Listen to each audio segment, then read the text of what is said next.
Olá, mais uma vez estamos aqui. Baile Burques, como sempre, traz um autor. E esse, claro, como todos os outros, super, ultra especial. Fiquei sabendo que talvez ele tire foto no espelho e, quem sabe, vai postar no Facebook. Se você não sabe, ele é simplesmente um artista disparado de sucesso. É ele, MC Bola. Que honra estar aqui. E me Poxa, conte, MC, como é para você estar nesse momento aqui com a Ballet Books, com esse novo projeto. o prazer é meu, primeiramente.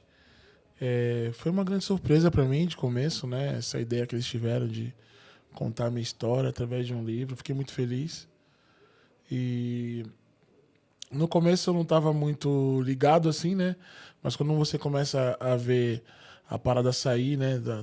Sair de ser só um projeto. Sim, Eu sim. vi a capa agora ali, a gente acaba se emocionando por conta da nossa trajetória, da nossa história, né?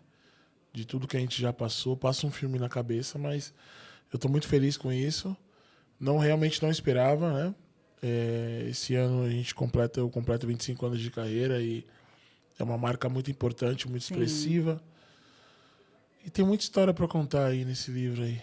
Que lindo. E quando você olha assim para o livro, quando você diz, nossa, eu realmente fico emocionada, a gente vê o legado que a gente vem deixando, né? Que muitas vezes não é mensurado quando a gente para ver a obra que foi feita, todos os feitos que você fez, aí você consegue ver, nossa, que legado eu deixei. E deixar isso eternizado realmente causa essa emoção toda, esse impacto. Qual é o impacto que também você espera passar para todo o seu público?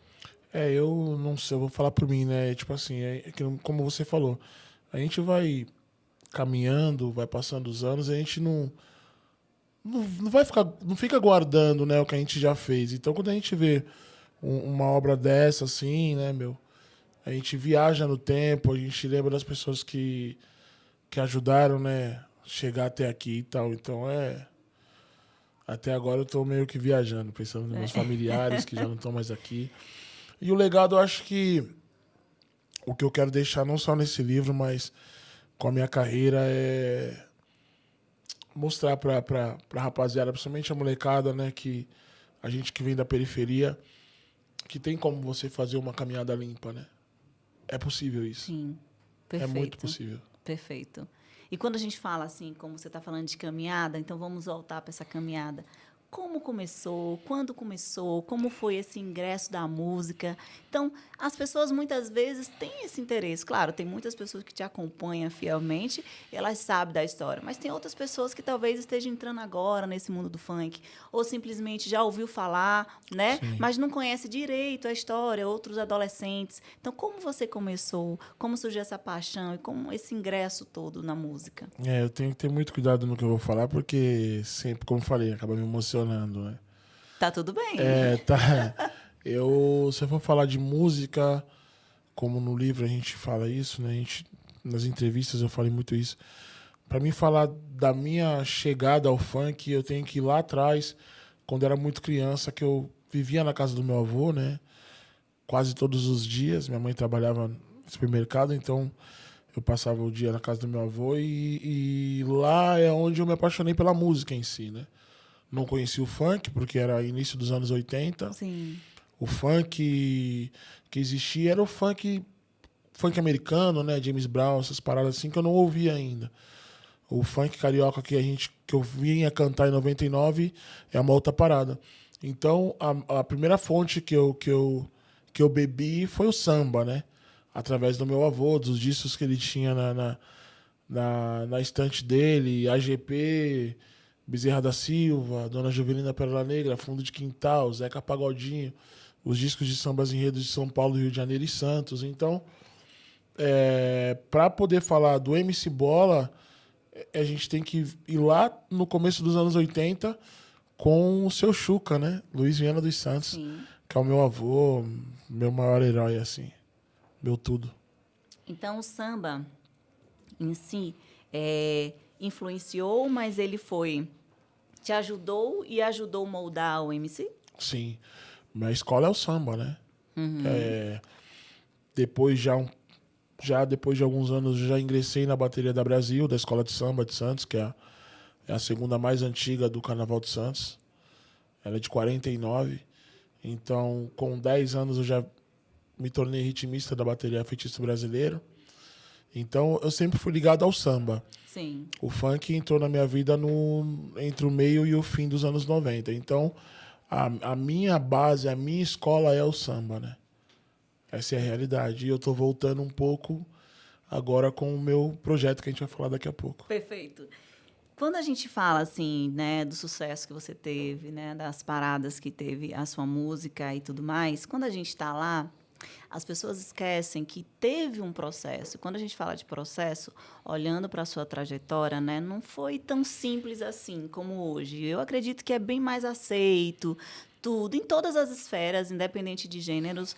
Então, naquela época, como foi para você enfrentar não só o desafios pessoal, né, também, mas os desafios no sentido do preconceito em relação ao funk, ou talvez outro tipo de preconceito, Sim. caso você tenha passado por isso, e como você conseguiu superar, lidar com suas emoções e conseguir permanecer num propósito que realmente você tinha no seu coração? Sim, o funk sempre foi marginalizado, né? Sempre foi... As pessoas sempre rotulou o funk como música que não tinha qualidade, ou música para criminoso, ou que fazia apologia ao sexo, essas coisas, né? Então, a gente sempre se acostumou. Eu sempre... Hoje eu estou mais vacinado com relação a isso. Hoje, como você falou, tá muito mais fácil. Hoje as grandes TVs, o funk rola...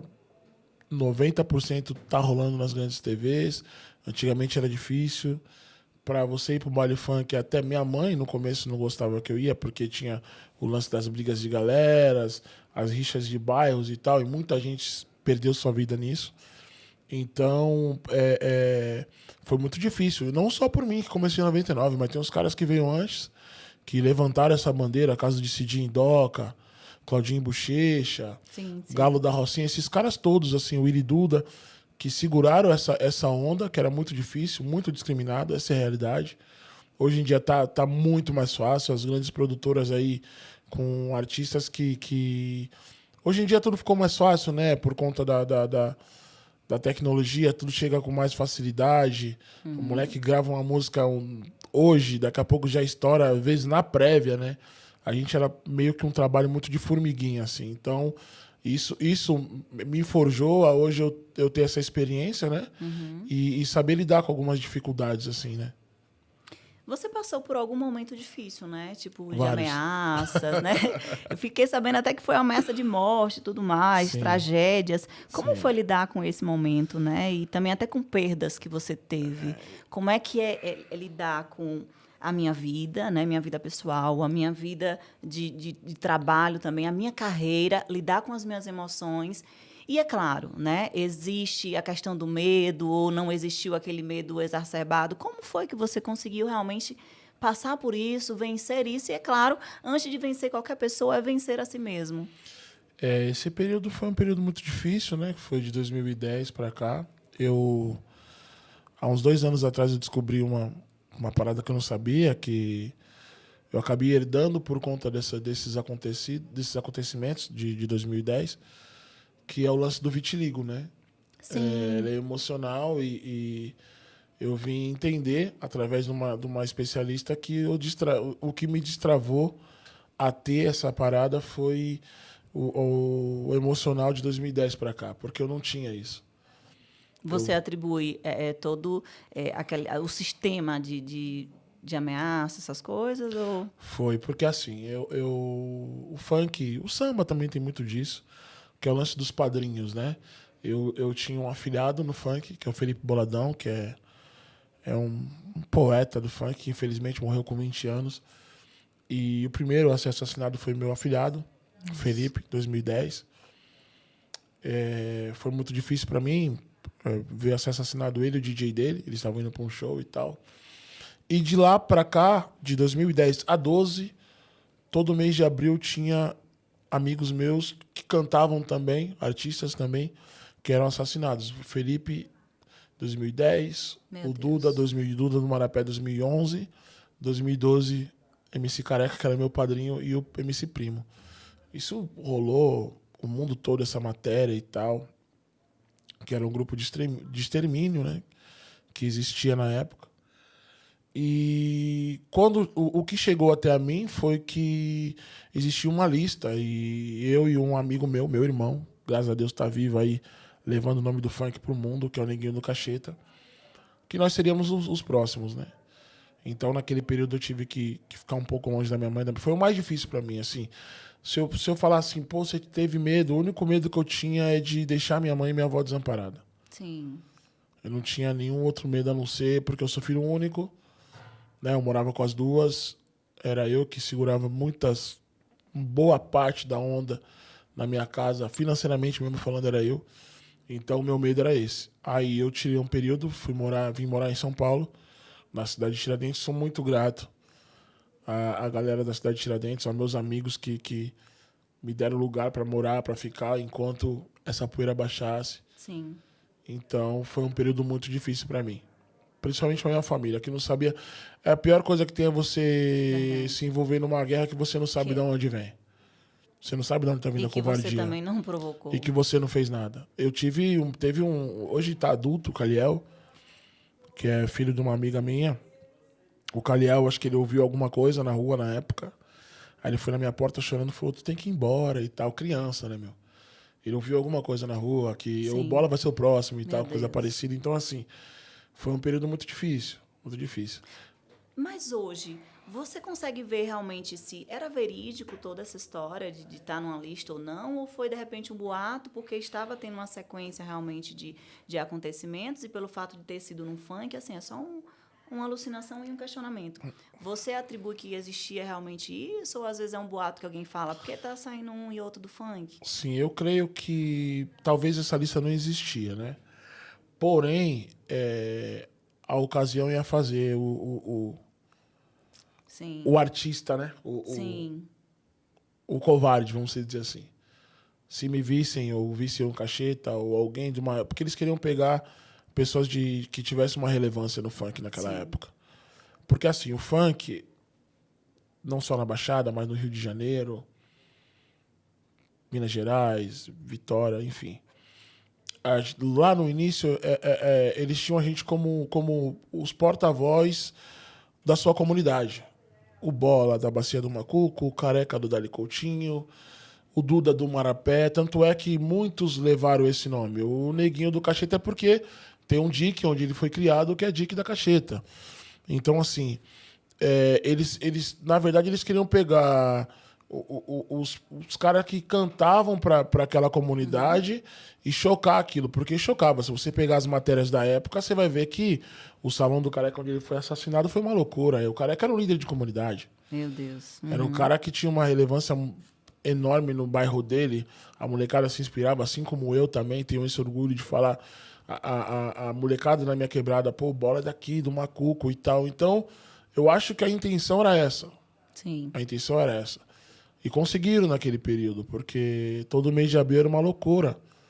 Entendeu? E todos que passaram por isso, que perderam sua vida ou que foram ameaçados, ninguém era envolvido com nada. Ninguém. A única coisa que a gente fazia era cantar funk. Que triste, né? A nossa arma era o papel e a caneta. Ceifada, assim, sem nada. Sim. Mas isso também, eu creio que não foi um privilégio nosso, não, porque eu sei que nos anos 90 também Racionais passou por isso. Mano Brown passou muito por isso, por opressão, por soltar nas letras dele a realidade. E o funk que a gente fazia, né? Hoje eu já não canto mais tanto o consciente. Ele mexia na ferida, né? Sim. Ele contava a realidade. Então, assim, era uma forma de amedrontar e de também mostrar, a gente tá aqui e tal. Ninguém sabe quem foi. A maioria dos casos foi arquivado. Mas o que fica é isso, né? Hoje, como eu falei, eu olhando a capa do livro e tal, os meus amigos, eles só queriam estar aqui hoje cantando também, levando o som deles, né? E suas famílias também, né? Exatamente. Famílias, hoje eu tento, não é a mesma coisa, mas eu tento representar eles em cada programa de TV, em cada álbum que eu gravo, no livro, falar deles. Hoje tem dois dos que foram assassinados são MCs também, filhos, né? O Thiago, que é filho do Careca, o Gabriel, que é filho do Felipe. Então, em tudo que eu puder levar esses moleques comigo até o fim da minha carreira. É forte. Eu vou poder porque são meus irmãos, né? Eu tenho eles como meus sobrinhos, os dois. É forte. E quando você disse que logo todo esse momento, né, que foi extremamente difícil, que talvez não seria nem uma palavra apenas difícil, foi muito mais do que isso, que desenvolveu toda a questão emocional. Quando você se viu também com um vitiligo, né, que isso tem uma mudança, assim, né? Sim. A gente olha pra gente. Você sofreu algum tipo de autoestima, sua autoestima foi mexida, como foi também você ver que seu corpo estava mudando, sua pele estava mudando, que você sabia que era algo emocional, que era uma patologia emocional, que você já tinha tido diagnóstico, mas, porém, você não sabia lidar com aquilo, você teve essa coisa de autoimagem, autoestima, você teve esse conflito interno de identidade, No ou início, você conseguiu, no início, sim. tipo assim, teve, né? Bastante. Eu tentei vários métodos aí que me indicavam e tal. Depois eu comecei a cair na real, eu fui descobrir que o que desencadeou isso poderia ser Sim. essa situação. Um Não dos faz nem fatores, 3 anos, sim. né? Foi uma pesquisa de uma faculdade de Santos e eles queriam uma pessoa conhecida que tivesse o vitiligo para poder contar num documentário e tal, e eu me coloquei à disposição. Porém, no início foi difícil, porque, principalmente, agora não, mas antigamente eu via... as pessoas tem muito de babaca na internet também que usa a parada para alguns comentários no YouTube e tal. O que é isso? Eu não gosto dele, que bagulho, sabe? Sim, Hoje eu não sim. ligo mais. Eu tô com 42 anos também, se eu ficar ligando para essas palhaçadas, Sim, não sim. vale a pena. Mas antigamente eu me apegava muito a isso, depois desencanei. Hoje eu levo até no lance da Sim, brincadeira sim, mesmo. sim. Mas qual o recado que você deixaria hoje? Talvez para um jovem também que tem problema com autoimagem, autoestima. Não necessariamente o vitiligo, né? Sim, Mas a gente está falando isso de algo que aconteceu e foi real na sua sim, vida. Mas às vezes as pessoas têm coisas simples, né? Uma percepção simples sobre si, que não é uma realidade, mas que isso impede dela seguir em frente. Isso mexe muito com a identidade. Se fosse para você dar um recado hoje, talvez para esses jovens, talvez para o MC, talvez para qualquer ser humano que esteja te ouvindo agora, o que você diria em relação à identidade? Se perceber com coisas tão efêmeras e pequenas, né? O que você diria para ela? O que ela deveria ouvir de você hoje? Olha para essa Ah, câmera aí. hoje com um pouco mais de experiência com relação a isso, porque infelizmente, vamos falar na minha área, né? A internet é muito usada, né? Seja o Instagram, seja o YouTube, enfim. Se a gente for ficar se apegando, é que pra mim hoje com mais experiência é fácil falar, né? Quando você é Verdade. mais novo, você acha que é o fim do mundo. Mas se a gente fosse ficar se apegando a tudo que as pessoas falam, a grande maioria dessas pessoas que deixam esse tipo de recado são pessoas frustradas que ainda não se encontrou, não sabe qual é o talento, porque todo mundo vem pro mundo, Verdade. ele vem com talento. Deus te dá um talento. Seja pro que for, para jogar uma bola, para fazer corte e costura, seja o que for. Só que tem gente que ao invés de procurar a caminhada dela, ela fica procurando pelo em ovo para criticar aquela outra.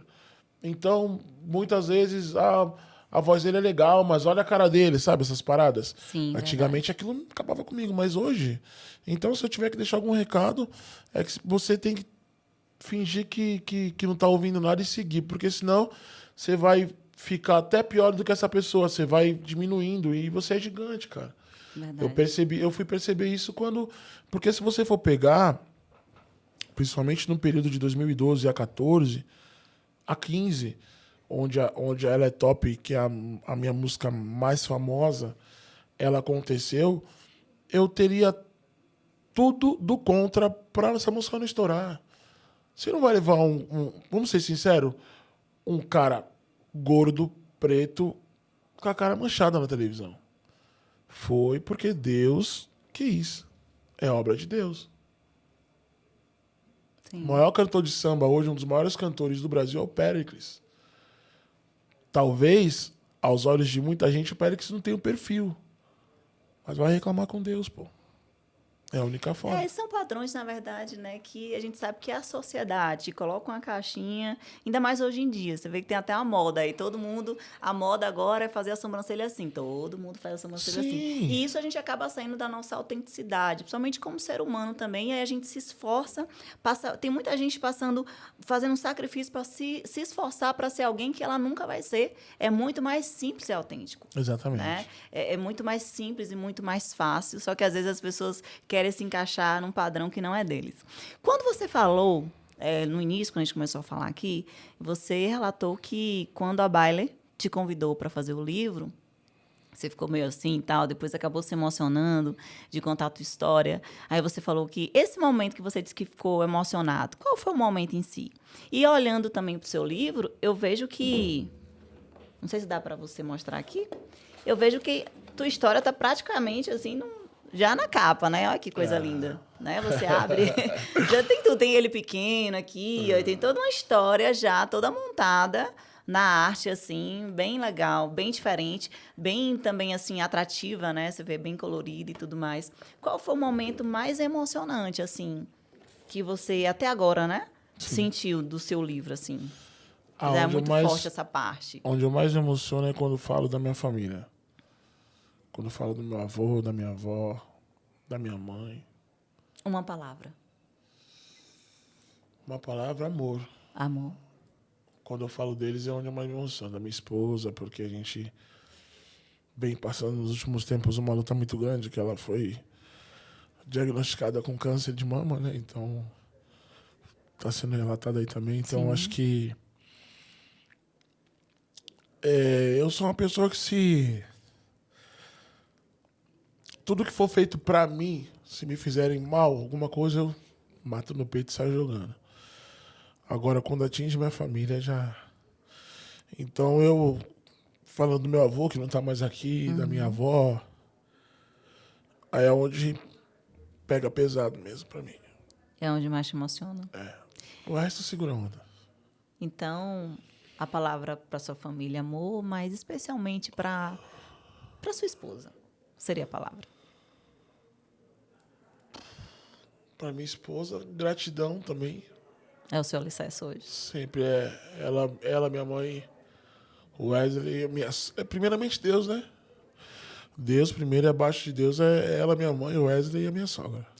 Para um leitor, talvez eu como leitor, talvez você que esteja assistindo, qual seria a lição que você esperaria que essa pessoa tirasse na vida dela, né? Que é história de superação, acredito que todos nós temos, mas o que em relação à sua vida, assim, que essa pessoa pudesse ler e dizer assim, não, olha, isso aqui da vida dele faz sentido Deus chegar para mim e dizer, eu posso ser alguém que conquisto, se ele conquistou, eu posso ser alguém família, que mesmo ele, na vida que ele tinha, ele é uma pessoa família, um cara que honra a família, honra a esposa. Então, qual a lição que, de repente, um eleitor seu poderia tirar nesse momento do seu livro?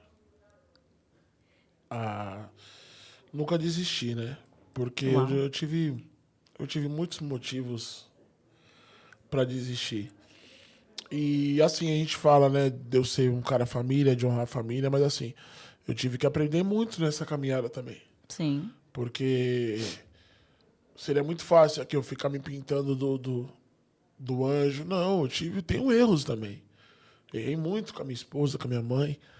Mas a gente vai aprendendo e todos os dias eu peço para Deus me fazer um ser humano melhor. Um filho melhor, um amigo melhor, um marido melhor, um padrasto melhor. Então, acho que ao longo do tempo é que eu fui aprendendo com as experiências e me tornando um homem melhor. Mas eu dei muita cabeçada também, errei muito. Sim. Errei muito. Se você me permite, eu quero, nesse momento, honrar a sua vida. Porque se mostrar vulnerável, principalmente num tempo que as pessoas elas fazem um sacrifício enorme para dizer que é o melhor, isso é uma honra. É honra como homem, é honra como artista que você é. E é uma honra como um coração humilde que você mostra ter. E muito obrigada por isso. Obrigada por contar a tua história. Eu tenho certeza que isso pode mudar a vida de muita pessoa. Obrigada por estar aqui também. Obrigado, eu que sabe? agradeço. Obrigada por se mostrar assim, esse amor por sua família, amor por sua esposa e reconhecer os seus erros. Né? Isso eu acho que é um grande passo para a mudança e um grande passo para a gente ser ainda maior do que nós somos. É reconhecer verdadeiramente a nossa vulnerabilidade. Então, muito obrigado por isso. Eu que Você é agradeço. gigante. Eu que Você já é agradeço. gigante no tamanho, tá? Mas você é gigante. Então, vamos lá. E essa experiência, né, com a Baile, né, de escrever a sua obra, como é que foi, né? Foi agoniante, porque você sabe que tem um processinho, né? Esse processo, como foi para você de estar passando? É uma coisa, Foi é tudo outra. muito natural. De começo, eu não Sim. tava acreditando muito, porque assim, eles foram num show meu lá na Baixada, Sim. na Rocket. Era eu, Daniel e o Neguinho do Cacheta. Nesse dia eu tava levando, acho que pela primeira vez ou pela segunda vez, esse meu projeto de pagode. Eu fiz com banda nesse dia. E é muito bom, né, quando você, a pessoa nota em você uma boa pessoa. Eu tava saindo pra ir pro camarim, eu tinha acabado de fazer uma cirurgia, eu tava de botinha no pé. E tinha um pessoal pedindo pra tirar foto e um deles, eu não lembro quem foi, um deles que estão envolvidos no livro também, eu não lembro quem foi, pediu pra tirar foto comigo, eu tirei e tal. E nisso ele começaram a chamar no direct e tal, aí a Isis, que é a responsável, grande responsável, fora uma case lá no escritório, é ela que cuida das minhas coisas. A Isis começou a ter contato com eles e tal, e eu super topei. De começo eu não acreditava, assim, falou, cara, um livro da minha história e tal, né? Mas aí eu comecei a ver que eu tinha história pra contar mesmo. Que massa. E foi tudo natural, rola tudo no natural. A gente tem um grupo, a gente conversa, lindo. a gente discute as coisas, a gente corrige algumas coisas e tal, mas tudo natural, tudo bem legal, assim, tá bem leve Perfeito. contar isso. E se você quiser saber um pouco mais dessa história, claro, aprofundada, você precisa adquirir essa obra, que com certeza você vai amar, se apaixonar e impactar a sua vida, tá? Então, ó, já sabe. Quer saber mais sobre isso? Aproveita para adquirir a obra do MC Bola. Bola, sobre o esqueminha, né? Esse projeto que você tem, que se não me engano já tem 2 anos, é isso? 2 Ou anos. como é que funciona? 2 Fale anos. mais um pouco sobre isso. O esqueminha foi uma ideia que eu tive junto com a molecada que trabalha comigo, por eu gostar muito de samba e alguns da equipe eu peguei como reforço para minha equipe, mas a maioria deles tocavam na noite em Santos. Eles tocavam samba. O meu DJ, por exemplo, ele é saxofonista, toca flauta e tal, é produtor. Então, a gente teve a ideia de gravar um álbum, começar um projeto de samba. Sim. Isso eu não tinha voltado ainda para o meu antigo escritório, né? Que assim, para você poder entender. O meu primeiro escritório foi a MKZ. Sim. Depois eu fui para a GR6, aqui em São Paulo. E voltei para a MKZ. Mas nesse período que eu estava na GR6, eu já tinha esse projeto em mente. Fiz tudo bonitinho, o projeto, mostrei, ia ser gravado. Só que aí eu saí da empresa e voltei para a MKZ e mostrei para o Mackenzie. Ele falou, cara, não quero nem ver, eu sei do potencial da tua voz e tal, vamos fazer. Aí a gente tava marcado para gravar em agosto. Aí eu tive problema de saúde, foi onde eu tive que operar e tal. Aí fomos gravar em novembro e saiu em 2023. E agora, no início de 25, a gente grava o segundo esqueminha. Sim. Assim, são 2 extremos, né? Sim.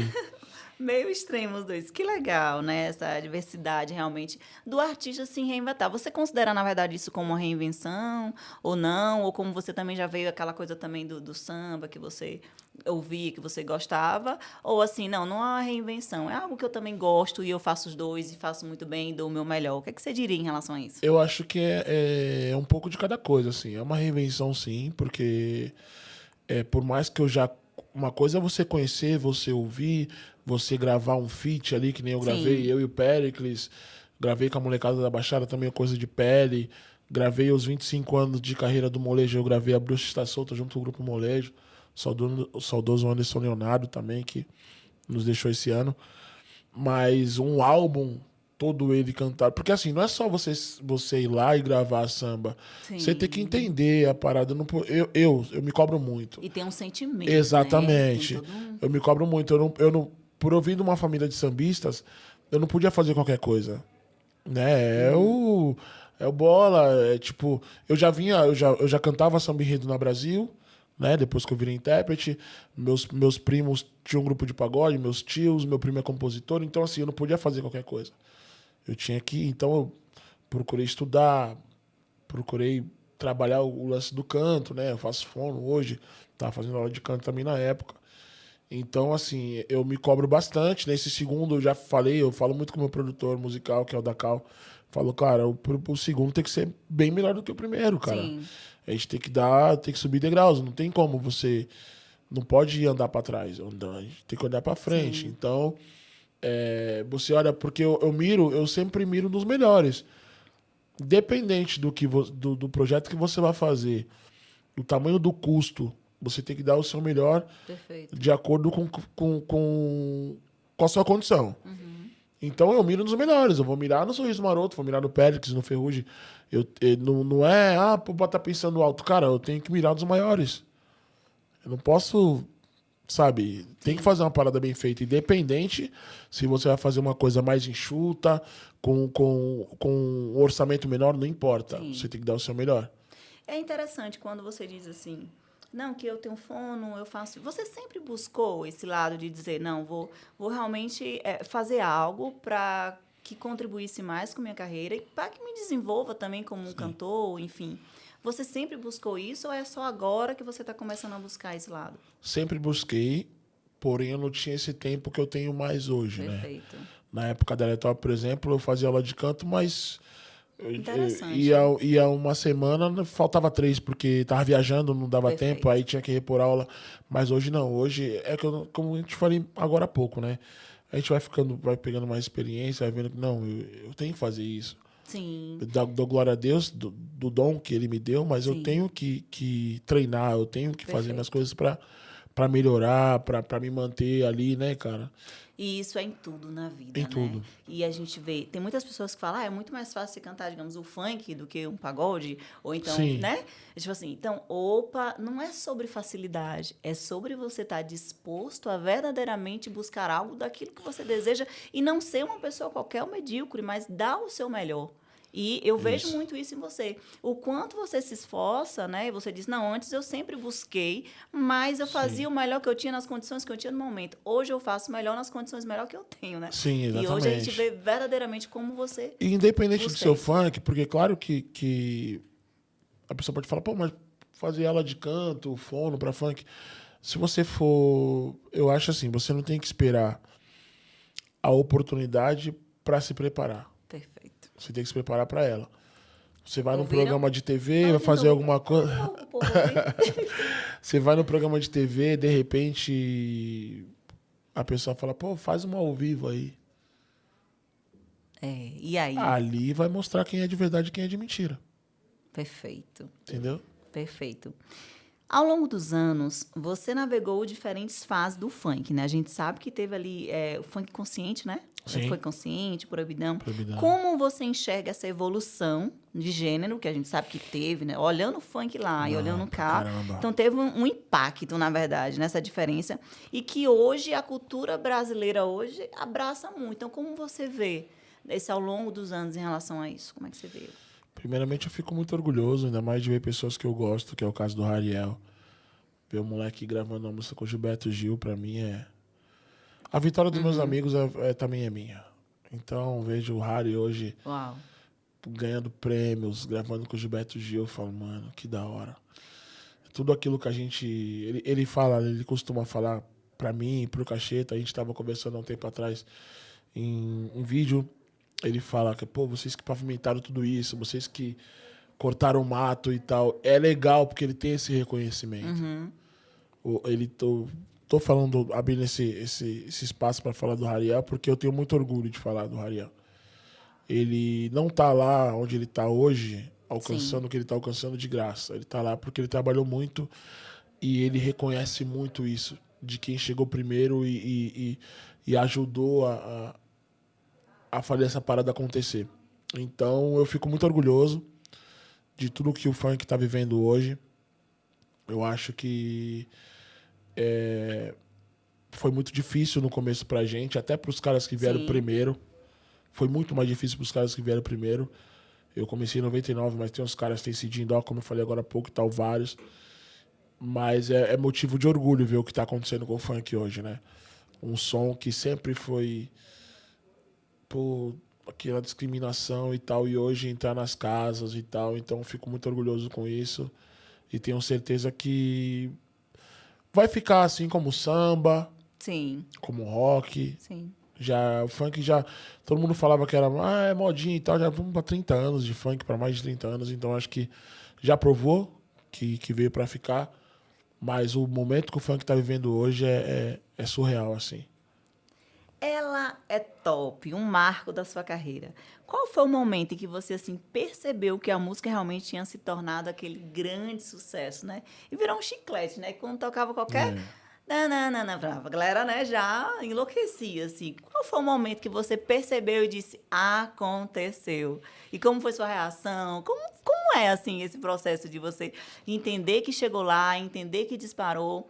Conte um pouco sobre isso, né? Eu tenho certeza que muita gente tem essa curiosidade de dizer, nossa, como é chegar lá? Como é? Tá até hoje, que até hoje as pessoas lembram, as Até pessoas hoje. cantam, as pessoas... Eu tenho certeza que se você chegar no show agora, você não precisa nem cantar a música toda, Sim. a galera começa, né? Então, como foi esse momento quando você descobriu? Aconteceu o sucesso. A Ela é Top, ela teve... É engraçado, né? Quando Deus faz a obra, é perfeito. A Ela é Top, ela teve várias fases, né? Só que assim, onde eu fui perceber mesmo Sim. que logo... Eu lancei ela dia 26 de abril. Quando foi em junho, julho, se eu não me engano, teve um show do Thiaguinho num clube bem famoso lá em Santos, que é o Portuários. E eu fui com a minha esposa, era minha namorada na época, a gente tinha meses de namoro. E o Thiaguinho colocou no repertório ela. Não. Aí eu comecei a ver que ela já não tava só na bolha do funk, né? Sim, sim. E acho que naquele mês ou no mês seguinte, ou alguma coisa um pouco antes, eu já tinha ido no Turma do Pagode, na Fantástica, e o Turma tinha colocado também. Eu comecei a ver, pô, os caras do pagode estão cantando. Então já saiu do universo funk. Sim. Aí já começou a aparecer os programas de TV. Aí foi aonde... Aconteceu. Mas eu posso dizer assim, que o divisor de águas foi o show do Thiaguinho no Portuários, Show. que é um cara que no segmento do pagode tá aqui, né? Cara top. E ele fez um medley de funk e Ela é Top tava. Sim. Aí eu falei, mas eu sempre fui assim, né? Eu acabo me sabotando. Eu falei, mano, o cara colocou porque ele veio fazer um show em Santos, ele tinha que fazer uma média pra alguém de Santos, né? Fiquei com aquilo na cabeça. Aí depois, pô, Luan Santana, Ivete, eu falei, não, agora já era. Agora foi. Agora Aí, aconteceu. golaço. A sua família, a sua esposa, claro, também, influenciou também nessa música, na sua carreira? Ou... Sim. Antes de eu começar a namorar com ela, ela sempre foi fã assim, do meu trabalho, acompanhava e tal. E quando eu tinha o Facebook dela, aí eu via que a minha sogra tem uma oficina de costura, né? Sim. Então, eu via que ela tirava foto no espelho, postava no Facebook e tal. E então, a grande inspiradora, assim, a música inspiradora foi ela.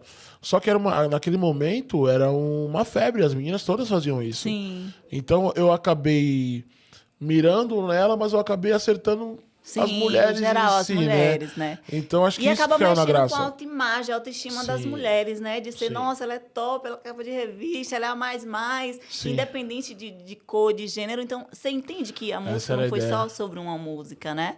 E Essa a era a sua ideia. esposa, como foi que ela se sentiu, assim, sabendo que ela era a musa, claro, inspiradora, né? Na Como foi que verdade, se sentiu? ela foi saber mesmo. Muita gente começou a perguntar bem depois do que a música estourou. Ela sabia, porque no dia que eu cantei essa música, o primeiro baile que eu cantei, ela tava nesse baile. Eu acho que no dia ali ela já se ligou mais ou menos o que era, né? Tava ela, uma sobrinha nossa também, a Bruna. E naquele dia ali eu já cantei sem ter lançado a música. Eu mandei uma prévia no baile que eu fui cantar. Mas as pessoas começaram a questionar isso depois que a música explodiu. Aí foi o que eu falei, na verdade eu mirei na minha esposa, na Mara, né, meu? Mas acabou atingindo as mulheres em si, né? Que massa. Porque é legal quando você acaba, que nem você falou agora, mexe com a autoestima da Sim, mulher. A mulher muito. gosta disso, né, cara? E até hoje, se você pegar os vídeos. Esse dia eu até vi um vídeo da Eliana no Instagram dela, o produtor dela gravando ela e cantarolando a música pra ela e tal, ela desfilando. Então, rola muito disso até hoje, né? Os realities tocam muito, ela é top. É uma música que, como eu falei, ela saiu do universo funk e hoje ela tá numa prateleira que Diversificada. vai né? tocar sempre, Sim. meu. Porque sempre quando falar alguma coisa de uma mulher que... E ela é suave, né? Sim, Você vê, sim. ela é suave, ela elogia, não tem nada que seja assim obsceno, nada. Então, assim, uau, foi realmente muito assertivo. E quais são os próximos passos hoje para sua carreira, né? Os fãs querem saber com certeza. O que é que os fãs podem esperar hoje dos próximos anos aí do MC? Ah, se Deus permitir, a gente vai dar seguimento ao Esqueminha, que é um projeto que eu acredito muito, que eu gosto muito também. Sim. Gosto muito de cantar samba. Mas aí, nesse caso, você vai fazer uma transição ou você vai Não, continuar a não. fazer Isso ambos? uma coisa não impede a outra. Sim, perfeito. Na verdade, a gente acabou abrindo um leque, porque lá no escritório, hoje o contratante já sabe que ele pode ligar lá e pedir o show do Bola com banda, que é pagode, Sim. ou Bola DJ, que é no caso Bola e o DJ, que é funk, né? Sim, sim. Mas isso não impede, eu vou gravar agora um DVD também que... Eu falo DVD porque eu sou moda antiga, né? Tá. Audiovisual agora. Tem um aqui que pode me cobrar no audiovisual. Sim. Então, eu vou gravar um DVD agora que vai se chamar MC Bola Como Era Antigamente, que eram as músicas mais rua que eu cantava antigamente, assim, mais dos conscientes, sabe? Uma parada mais gueto que eu fazia, até antes de Ela é Top. E o Esqueminha. Então a gente grava o Esqueminha em janeiro e MC Bola Como Era Antigamente a gente grava em fevereiro. MC Bola para os fãs ou dentro de casa também? Não, em casa é só o Wallace. É só o Wallace. Em casa é só o Wallace. E o Wallace e Laci. Laci é minha mãe. Minha mãe manda essa. Olha! Minha mãe manda essa, Laci. E se você tivesse que dar um recado hoje para esse aqui, o que é que você diria para ele? Um recado. Olha, que é ele, tá, gente? Não sei se seria um recado, mas eu podia dizer que eu tenho muito orgulho dele. Uau. Por tudo que passou, não foi fácil. Quem lê o livro aí não é nem pra fazer propaganda, não, que eu não sou um cara muito fraco de propaganda. Mas quem lê o livro e eu sei que muita gente tem história parecida com essa. Assim, Sim. de tudo que passou, da história da minha mãe, da situação da minha mãe com meu pai. Nossa, eu olhar assim e falar, mano, tu chegou até aqui, cara. Yes. E para os sonhos desse aqui? Que é o agora, mas o futuro. Do Wallace ou do Bola? Aquele que deseja, que ainda sonha. Que uma família cada vez mais estruturada, com fé, com força. Conciliando a jornada, conciliando a vida, conciliando a aspiração pessoal, né? Que a gente fala muito de conquistas, mas a pessoal também. O que você diria para ele no futuro? Eu peço que Deus abençoe muito, que até quando Ele permitir eu puder, esse aí puder cantar, levar alegria para as pessoas, porque eu não continuo sonhando, mas eu nunca fui um cara eu não preciso de muito para ser feliz. Minha família bem, eu feliz, eu estando com as pessoas que eu gosto, eu tô feliz. Que nem eu falei agora há pouco, né, que eu tive um período, fiquei um tempo na MKZ, fui para a GR6, voltei para a MKZ. Essa minha ida e volta para a MKZ retrata muito isso, porque a GR6 hoje é uma empresa que todo mundo conhece, é uma puta produtora. E entre estar num local enorme como é a GR6, mas eu estar em casa como é a MKZ, estar com os meus amigos, eu prefiro estar em casa. Sim. Então eu voltei para minha casa. Então esse é o Bola. Eu poderia estar lá, que é a Rede Globo do funk hoje. Sim. Mas eu preferi estar num local onde eu sou respeitado, sou amado. Esse sou eu, não preciso de muito para ser feliz, não. Que lindo! Essa é a real. Gratidão, assim, muito obrigada por contar a tua história, por abrir o seu coração, né? Por mostrar um artista bem humano, né? Que as pessoas não têm esse acesso, né? Tem acesso do artista lá no palco. Mas esse cara que mostrou aqui vulnerável, que mostrou que ele é amigo, que mostrou que ele é família, é esposo, é filho, é neto, é alguém do bem e alguém que se dá todos os dias a ser melhor. Parabéns por isso e muito obrigada por ser assim. Muito obrigada por realmente ser esse cara simples e humilde. E, claro, não podemos deixar de acabar sem você deixar uma palhinha pra gente, né? Por favor, uma palhinha, Baile Books pra você. Quer saber mais sobre isso? Eu te convido realmente, olha, a mergulhar nessa história de vida e que vai te dar também muita força. Eu não sei o que você está passando ou o que você já passou na sua vida, mas de uma coisa eu tenho certeza, olha, é capa de revista, tá? Ele também tira foto no espelho. Eu tenho certeza que ele posta no Facebook. Tudo bem, mas no Instagram, tenho certeza que ele posta. Pode? Pode. Ela não anda, ela desfila, ela é top, capa de revista, é a mais. Ela arrasa no look, tira foto no espelho pra postar no Facebook. Muito obrigada. Eu que agradeço. Deus abençoe.